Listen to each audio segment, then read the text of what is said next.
Have you ever felt completely uncertain if the choice you're making for your child is the right choice? Have you ever yelled at your child, lost your cool, vowed you'd never do so again, and then found yourself doing it again a few days or weeks later?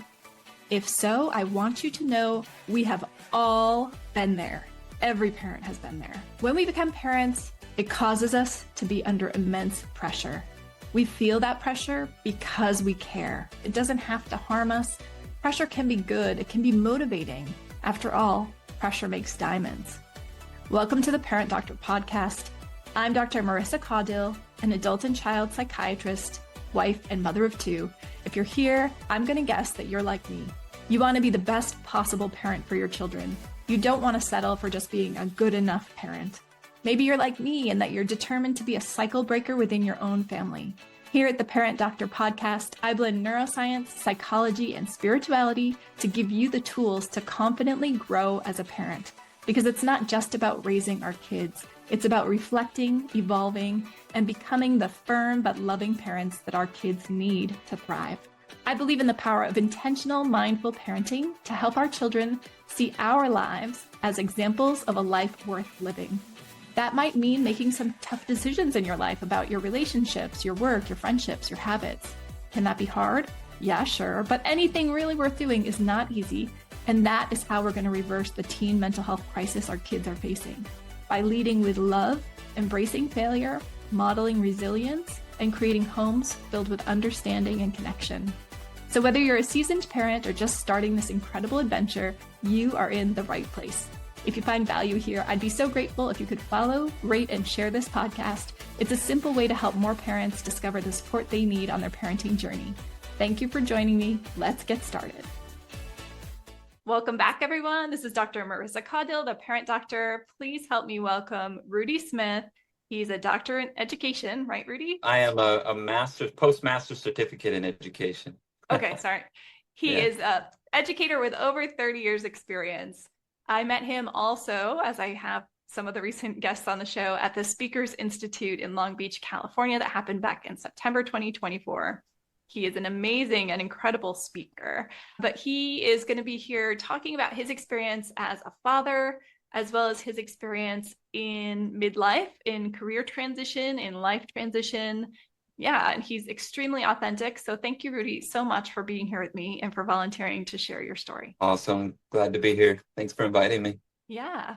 So you were telling me you're the father of three, of two adult kids, and then you have a 13-year-old daughter, and that you and the mom of your kids separated, divorced about 17 months ago. Is that right? Yeah, the divorce came through 17 months ago. It was about a year before that we separated. Okay. So I'm sure many listeners can relate to that experience of going through a divorce. As we all know, it's very common. And I was just sharing with you a friend who's going through a similar situation right now. So tell me a little bit about that time in your life with your family, how you navigated that. How hard was it? Where are you now compared to where you were 17 months ago in terms of being at peace with everything?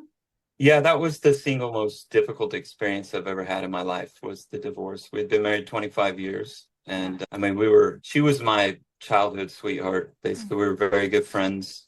And that just turned into a relationship, and we got married, and, life just came at us after that. And we were great partners. Anytime that we were in any situation, whether it was game night or in any social situation, we were the ones that everyone looked to as like the example couple, because we synced so well. We understood each other so well. We supported each other so well. But there are always those things that other people can't see in the relationship. And so there were parts of the foundation that just never developed. Maybe that's a podcast for an interview for another day, because that's a whole story in itself. But yeah, so it got challenging as time went on, and it was, we went to counseling for a while, and we worked at it, and we got close to a divorce, maybe 4 or 5 years ago. And then we worked through that, and then we made a big move from the East Coast back to California, which is where we're both from. We're out on the East Coast for a long time. So we came back here, and I took a job that was inadvisable to take that kind of a job, because it was just, the job description was way too much for one person. And so I was working about 85 hours a week consistently, no time off really. And it was also a very challenging political situation And then I was in the spotlight all the time. It was very challenging. And so for the first year of that job, I had my my spouse very supportive. And then it got to a point where she finally got to the point where she said, we need to do this. We need to do the divorce. And so I said, okay, we will. And so we separated, we had planned it, timed it and everything, told the kids, told everybody.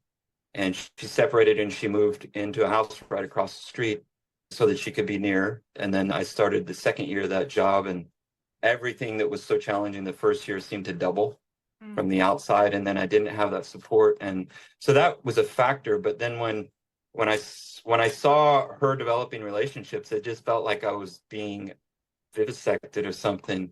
It was just like evisceration alive. That was the sensation that I had, and it lasted for a few months. And then I got some resources to help me kind of stabilize that. And it took a while to work through it. And I went through, feelings of anger towards her and really not knowing where that was going to go. But that's, it's been a number of months, and I've lived through what I look back on as like the most challenging situation emotionally for me ever. And I thought there were times I thought I just wasn't going to make it, emotionally, and I didn't know what to do. But I made it through that. And we communicate regularly, we have shared custody, and so we're at a place now where we are just starting to kind of collaborate a little bit more when it comes to co-parenting. So that's kind of a nutshell, but I don't know if I can emphasize enough my feelings of what it was like. It was just shockingly, to me, shocking. I've always been so resilient and self-sufficient, but it was shockingly, I don't even know, it was like, took me to a low place so hard that it was shocking to me that I felt so bad, so just almost lost emotionally. It hurt a lot. So I'm sure that people can relate to that. And we look at other countries and they're war-torn, and that people are just suffering terribly in other countries and other places of the world. In the United States, we have political and institutional stability, but we also have a very high divorce rate. Mm-hmm. And I think of like the suffering that we have in our country because of people having to figure out how to have a relationship, and it's very, very challenging. And so in my mind, there's kind of a parallel there, although it's very different on the surface. Well, I want to thank you so much for sharing that. So in such a raw form, I can just hear the emotion in your voice. And I do think that it's become so normalized. We hear about a friend going through a divorce or another person at school going through a divorce, just kind of like, oh, okay, another one. And even coworkers, you just kind of assume that person is going to continue performing, but it is devastating. How can it not be? And I think even for couples that don't have children, it's a big emotional process, a loss, it's a grieving process. When you have kids, it's so much more complicated. And when you've been together 25 years, you actually are reminding me of my parents who divorced after 25 years of marriage, 1 month after I went off to college. I was kind of one of the peacekeepers. Our family had this precarious balance, and I was needed in that balance. And the minute I went away, it kind of fell apart. And it was very devastating for them both as well, even though they both expressed that in different ways, because your identity is really tied with this other person you've been with for 25 years. I mean, how could it not be? Yeah. And I think my dad probably went through a similar thing to what you did, where my mom bounced back more quickly in terms of dating and things like that. I don't know if it was necessarily, I think it was her way of coping, let's just say that, whereas he was really processing his feelings more, and in a negative way, because he was drinking really heavily.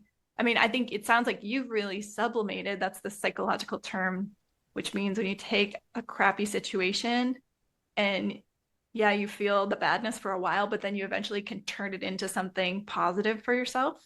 Was the job that you had, the superintendent job that you talked about at Speakers Institute, that was so adversarial? Yes, that's what it was. Okay. Yeah. So you really had it coming from both angles, where you were stepping into a big professional role, kind of probably pinnacle of your career sort of role, under a lot of duress and pressure.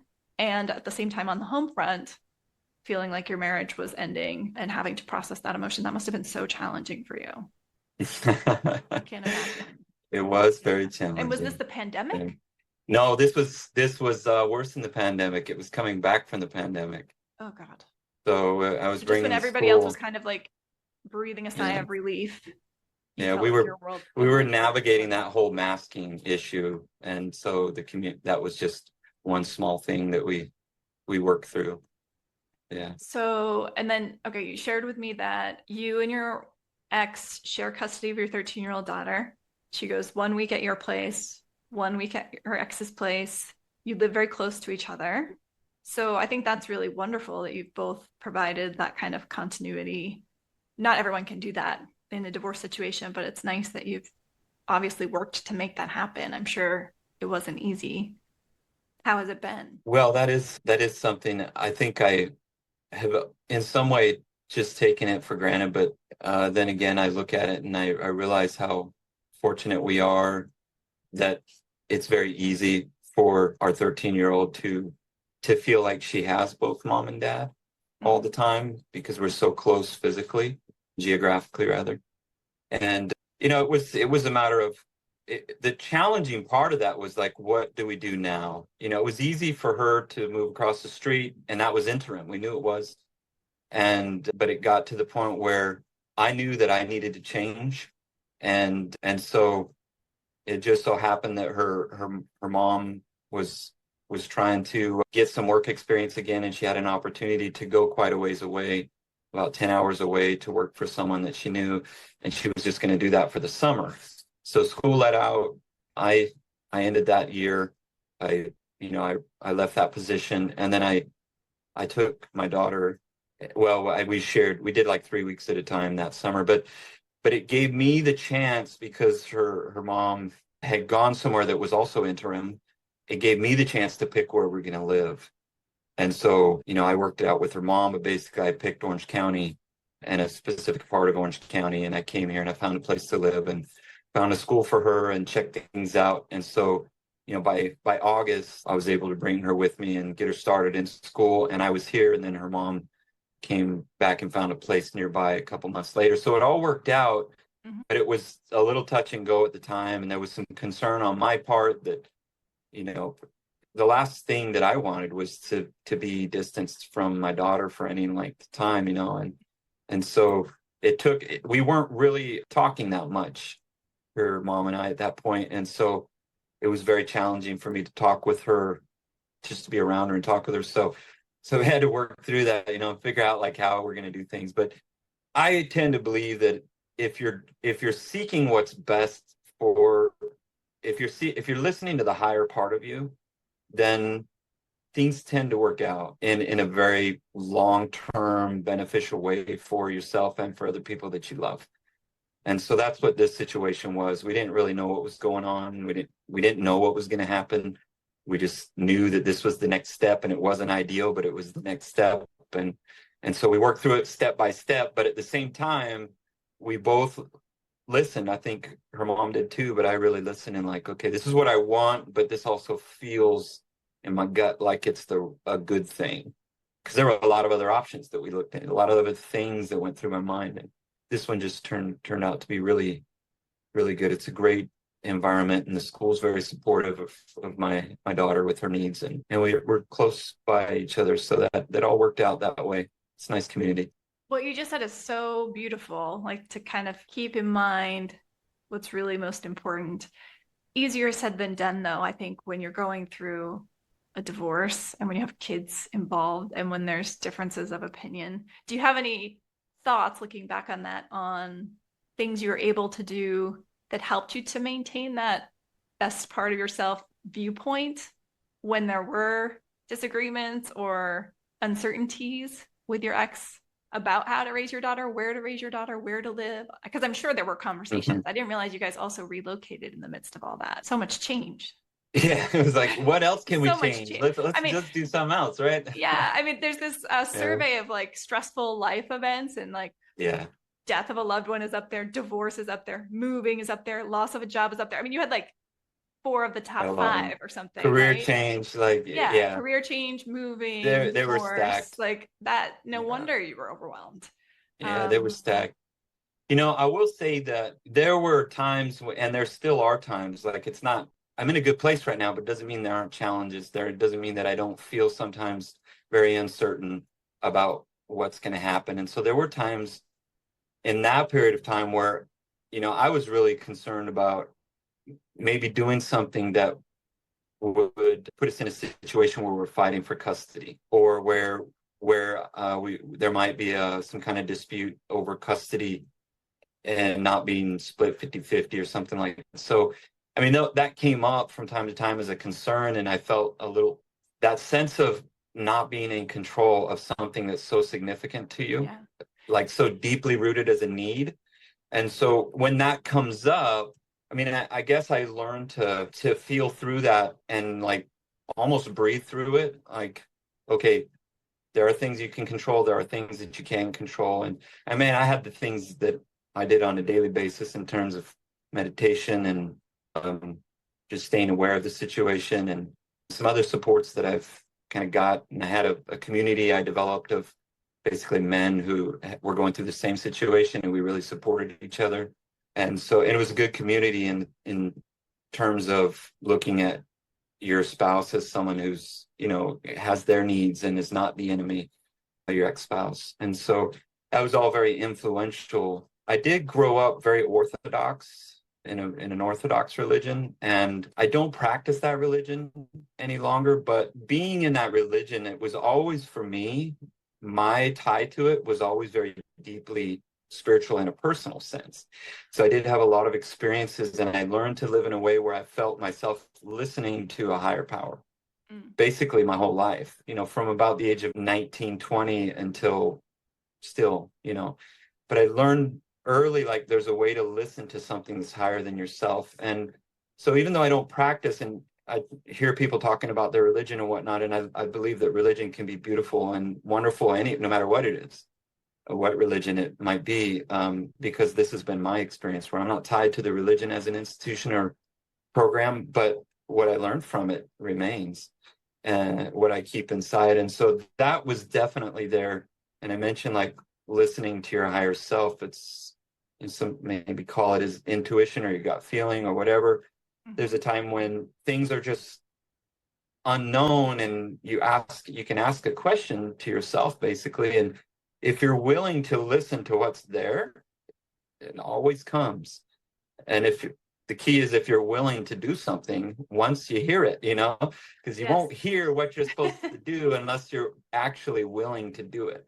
It's like getting yourself to the place where I will do whatever. And it's like that very common phrase of like, thy will be done. If you can get to the place where you're like, I'm ready to act no matter what it is, if I feel myself being pulled in that direction. And then when the question comes, there's a real answer.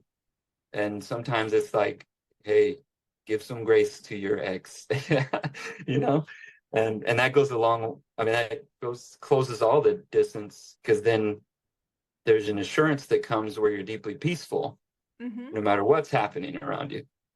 And that carried me. You asked what I relied on, and that was a big part of it. Thank you you just put that so eloquently. I've been looking to find a way to express that idea exactly. What I would call it is kind of faith. I wasn't raised very religious, and I came to my faith through an experience I had last December, which relates to my dad. I'll talk about that some other day. But I had this very deeply spiritual experience that made me realize there's so little that we truly can control, and that it's all going to be okay. It all is okay, if that makes sense. Probably doesn't. But I think that's kind of what you're tapping into as well, because we can so easily, especially in a situation like divorce, right, where it's adversarial, it feels threatening. The idea that someone could start fighting you for your child, I can't imagine, right? Like, that would bring up so much of my mama bear instincts. I'm sure your papa bear instincts, it's just like, it feels so threatening, the idea of losing something that you love as much as your child, even if it's just partly losing. It's not fair. It's not right.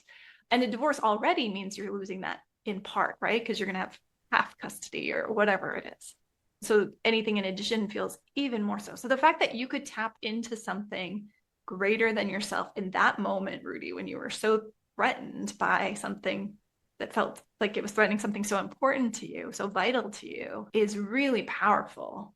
And as a psychiatrist who's trying to help people see the beauty and strength that can come from spirituality. I think you just expressed it really, really well, because it's going to mean something different and look like something different to each individual. I think in some ways, maybe you're luckier than I am. If you had a connection to something spiritual from age 19, I didn't have it until I was in my 40s. I mean, I was kind of just like, I don't know, I'm kind of uncertain. And now I know. But it took this experience that happened to make me know.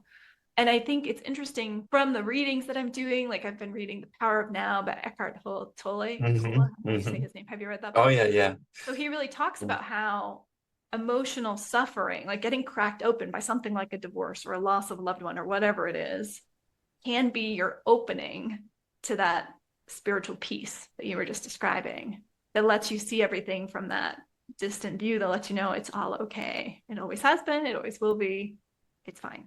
Which really allows you in the moment to have that grace with someone who otherwise might feel like an adversarial person in your life. And by having that grace, then you inevitably will bring about a better outcome than you would if you went and lawyered up and like fought it out in courts, which I see happening all the time. As a child psychiatrist, I think those are some of the hardest patients and cases that I've had, when one parent is bringing their child to me in the midst of a divorce, hoping that I'm going to side with them to, you know, side against the other parent in a custody battle. It's always so heartbreaking and hard to navigate, because those people are lacking that spiritual perspective and the connectedness that you were just talking about, that was the source of peace for you. And it's hard to give that to someone, you know, without feeling like you're lecturing them about something that they have no idea what you're talking about. Because you've either seen that or felt that, or you haven't. And if you haven't, I don't know how you awaken to it. Do you have any ideas? I don't know. Well, you're working with these other men, or you have worked with other men in a group. Are they also people going through a divorce? Did they have similar spiritual perspective on things? Some of them did. And I maintained contact and close relationship with a few of them. And we share some things like that. Yeah, that's an interesting question. It's like a deep philosophical question on like, how do you come to that point? I mean, it's easy to answer how you don't. Yeah. So, I mean, you mentioned Eckhart Tolle, and one of the things I used to listen to him. I've been to see him too in person. Oh, wow. Yeah, he's a pretty amazing person. But one of the things, like you said, he emphasizes is you don't find this place of peace because you are seeking it, you know? Right. You find it through experiences that you'd rather not have. Right. The door comes through pain. Yeah. And so that's how he came to be who he is, you know, very free of what he calls his pain body and all that. So, right. Well, he basically described being suicidal. Yeah. Just waking up. Yeah. And then I don't know, at the beginning of the book, I read the audiobook, and I have to admit, I'm a fast talker. I'm from the East Coast. I have to listen to him on like 2x speed, because otherwise I'm like, dude, say it. He's so slow. But when he was talking about, then he basically was like living on park benches for a couple of years. So I'm like, so you're just then like for like homeless, like Jesus? I don't know, like who is this guy? Like I've never seen him. I'd be interested to see him speak. Yeah. I really don't know much about him other than the fact that he's been on Oprah and he's written these books, and he's certainly very wise. But yeah, that whole idea, it's fascinating to me, because again, I'm this type A person, right? I got the good grades, the gold stars, went to med school, got an MD and a PhD, got board certified as an adult and a child psychiatrist. You know, I just had this idea that you have to do, overachieve. And now I had this experience, and I don't feel that way anymore. Like, I don't care who a person is. If they have the right answers, I think wisdom lies in anyone. And you don't need credentials to have wisdom. And life experience is probably the best teacher of all. It's totally shifted my perspective on education and what it means for my children, what it means for people that I think are valuable for me to learn from, who I'm open to learning from. Like I used to be much more closed-minded than I have been over the last year or so. And it's to my benefit, totally.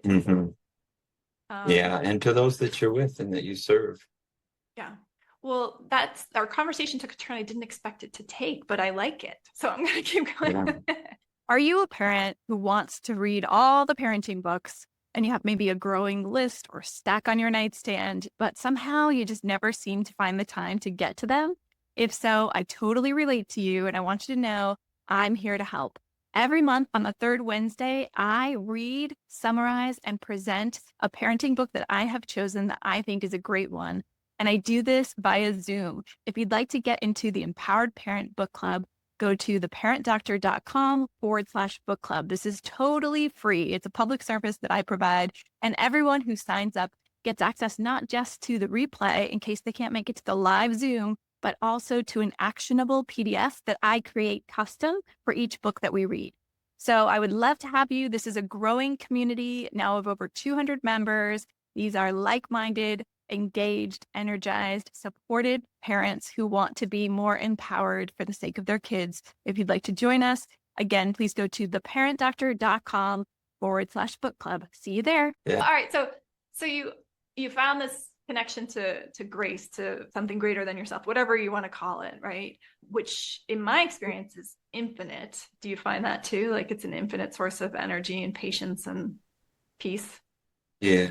And now you're listening. I loved what you said also about like that your body holds the answer. Again, this is something that I've only learned in the last few months. I was this person who would overanalyze. I had spreadsheets. I had ways to make decisions. And now when I'm facing a decision, I just lay in my bed and I picture both options or multiple options, and I instantly know what I'm going to do. Your body knows, like I know what's the right thing for me. And it's not subtle at all, which sounds so woo-woo. I can't believe I'm saying it. Because it's so not how I lived my whole life up until about a year ago. And now I'm like, well, let me just like sit with that for a little bit. But your body does have the answer. I don't think it's your body actually, but it's who you really are outside your body that somehow expresses it in your body. Yeah. So tell me how that led to what you're doing now, because Rudy, everyone has transitioned from being an educator. He's held basically, you described it as you've held every role in education that you can, from superintendent down to, I don't know, what's the lowest thing in education, teacher's aide? I spent time in an after school program doing crafts with kindergartners. So okay, so yeah, so that would literally be like probably the starting point, right? The equivalent of the mailroom in the Wall Street building or whatever. So you have a whole life, a whole career in education. You go through this massive life transition a couple of years ago.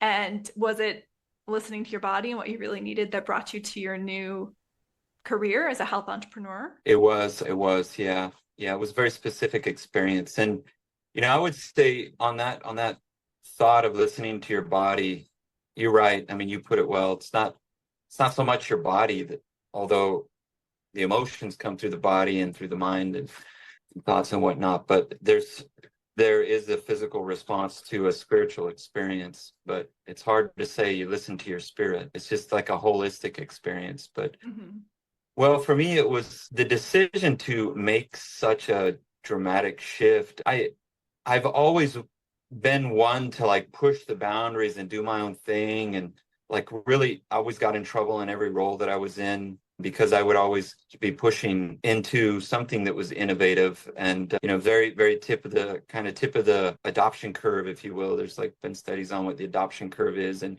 there's only like 2% of the people that actually like are at the very tip, and then the percentages get larger as you quantify it in terms of how long people take to adopt something. So here I've always been that way, and my nature is that I want to enter the chaos and make some order out of it, although that's very stressful, but it's always been my thing. So that's, that it got to the point, I think, where I realized either you can continue in your career, and it was very clear to me. I actually came to Orange County to look at a school that I was going to apply to, because I was thinking of that time where I was deciding where we're going to move. I came here to look at a job opening, just look at the school, see, and I was sitting in the library, the public library, filling out an application for the job, and I just could not get myself to feel, I just felt horrible about it, what I was doing. And so much so that I just closed my laptop, stuck it in my backpack, stood up, walked outside, and I was standing in front of the library. Interestingly, this library is a mile from where I am now.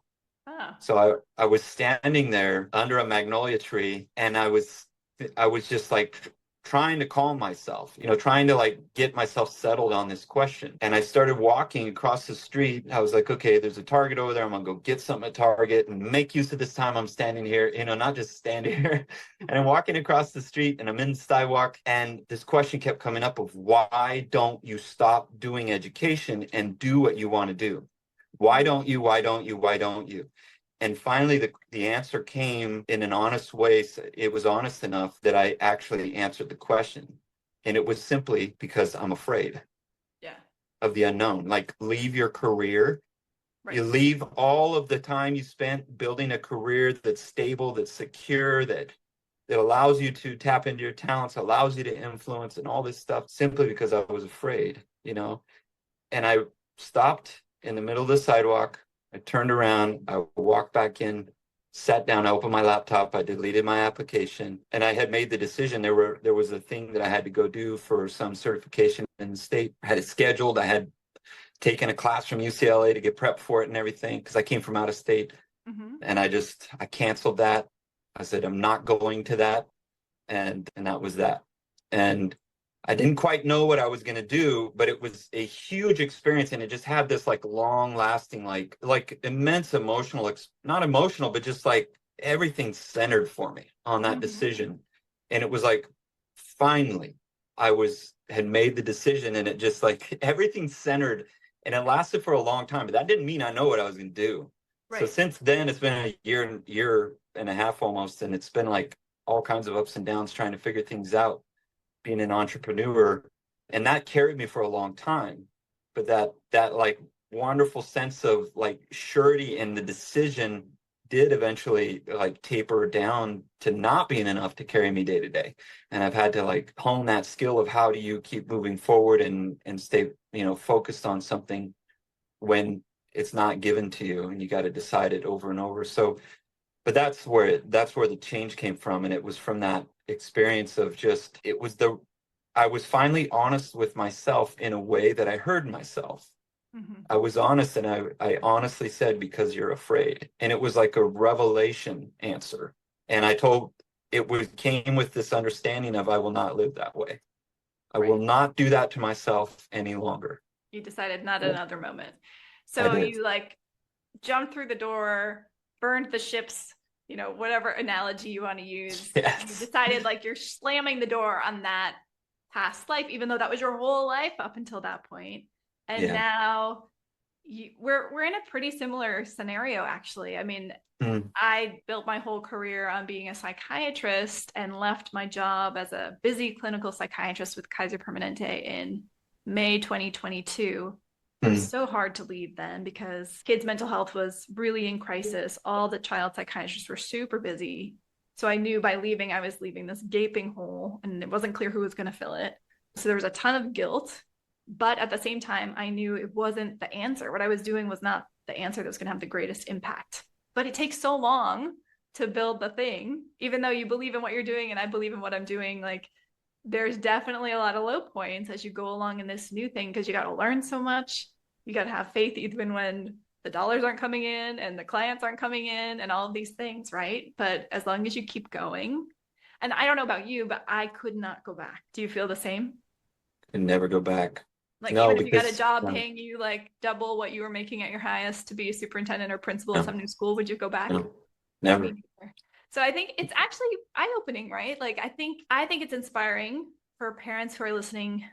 This has been actually a common theme for the people that I've been interviewing. And I actually think it really relates to our kids' mental health too, because when parents are living a life that isn't really aligned, and it sounds like for you, maybe parts of the education were aligned, but you weren't able to do it in the way that would have been fully aligned because of the systems that are in place in education that are so broken, as you pointed out when we were together in your talk. And at some point you get tired of being the fish swimming upstream, like you got to break out and realize, oh, here's a great one. So I was just at this talk and this woman gave this animal metaphor analogy. I don't know what the right word is, but basically this fly trying to get out a window. And we've all seen flies do this, right? Where they zip, zip, zip, zip, and like buzz and buzz and buzz and bang their heads on the window and do this and do this and do this for hours, not realizing that 3 feet away, there's an open door. And if you just would like move and fly out the door, you'd be out in like 2 seconds. And I Yeah. feel like we both lived that through our experience, right? Like I lived that through my experience working at Kaiser Permanente. You lived that through your experience, like trying to be the superintendent, instituting change in this district that didn't want it. And then we both decided to go through an open door. But the scary thing is then you're in this big open world wondering now what? Mm-hmm. Yeah. But what I have seen for the families that I've worked with, there's one in particular that comes to my mind. Of all the kids I ever saw and treated, this kid I really was the most worried would end their life. They had a plan. They were going to hang themselves. They turned off the security cameras in the backyard. And just by chance, one of the parents noticed or got a notification that like the camera was off and called in that moment. So I took care of this person throughout the pandemic, and the parents did what we did. They like left their busy jobs. They started a new life, a new career, something totally different than what they had been doing. It felt like a huge leap of faith. It was risky and dangerous because then the pandemic hit and they almost lost it all. But they made this transition. And it was not just for their betterment to be in alignment with what they really wanted and what their values really were, but to their kids' betterment, because their kid then started meditating, didn't need medications, got better, was not suicidal anymore. So I think we can't underestimate the impact that we can have on our kids' wellness and mental health by being true to who we really are, even though sometimes making that choice is scary as hell, to like leave the paying job or to start anew in something, when you've done 10, 20, 30 years in a career, you've reached a level of mastery that feels good. And then to leave that behind to start something new is really, really daunting. But it's also really inspiring to a young kid to see that it's never too late to course correct. So my hat's off to you. I think it's great what you've done and what you're doing. I guess I'm curious, like, do you feel like your kids are aware of that? How do they view this transition you've made? Have you guys talked about it at all? Well, the older two have been out of the house for a while, and we don't actually talk all that much. I mean, that's something that we could bring into another conversation. But yeah, they're aware of it. And I think for the older ones, it's more of like, what the heck is dad doing? But it's been long enough now that I think they're starting to come around to the idea that, oh, dad really means he's really serious. The younger one, yeah, she's pretty caught up with whatever she's involved in, but she can't help but be positively impacted by what I'm doing in a lot of ways. For one, I have more time with her because I have control over my schedule. So Right. that's part of it. But, she feels her father much more differently than she did before. Before I felt very constrained all the time. Yeah. And that comes out in a certain way with your children. And she does not feel that with me anymore. And so it eases her. I think it was Gabor Mate. Someone quoted him recently, so I didn't hear him say this, but it was something like, the best thing you can do for your kid is get yourself in a place where you're feeling good most of the time. Mm-hmm. I'm really like messing up the paraphrase, but because our kids take on our emotional state, they inherit it no matter what. And so for her at 13, when she's trying to deal with middle school and all the things she deals with, she's got me, who I'm taking care of myself. This is part of it, but it's a big part of it. And it transfers to her, and it allows her to feel much more calm than if I were filling my life with something that I just was fighting against all the time, 40 hours a week or more. I think, honestly, that's a great place for us to stop, maybe. So I think the take-home messages are, when you're going through hell, keep going, because that's often the door that opens to a better understanding of yourself, your true self, and what you're meant to do.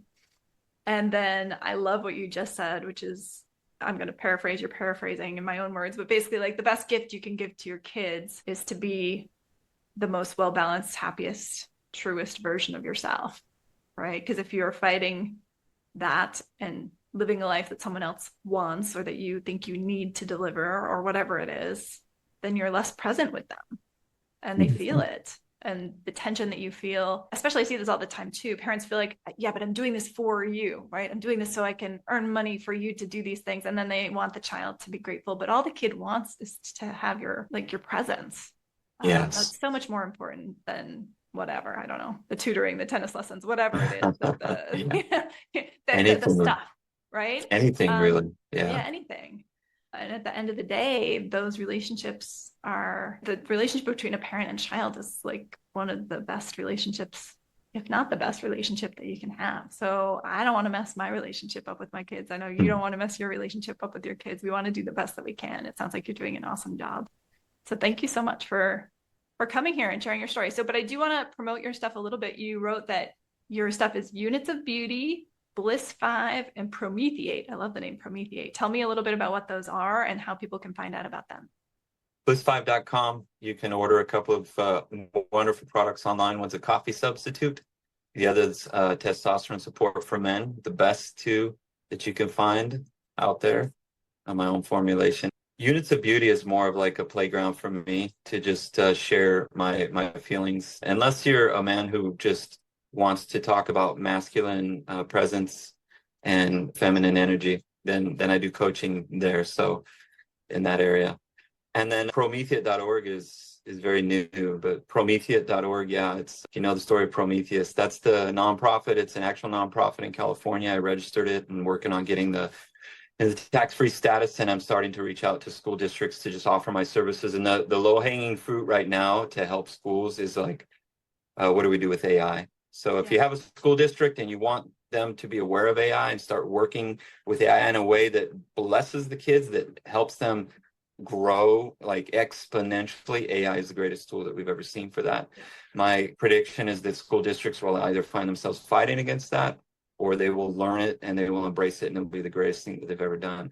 There's going to be some that fight against it and they'll lose that battle because AI is coming in no matter what. It definitely is. And that story I told about the fly was actually from an AI conference. Well, I don't know what to call it. It was essentially like free education that this wonderful person named Vanessa Amalfa was giving to real estate investors about how to use AI. But my mind was blown at just how much has come in such a short time. I feel like a year ago, I was asking like, what is ChatGPT? And now it's something that I use regularly, although still not as much as I should.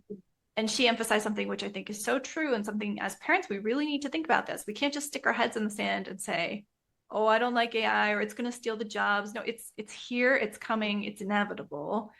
And it's not that AI is going to steal jobs. It's that people who understand how to use AI are going to steal the jobs of people who don't understand how to use AI.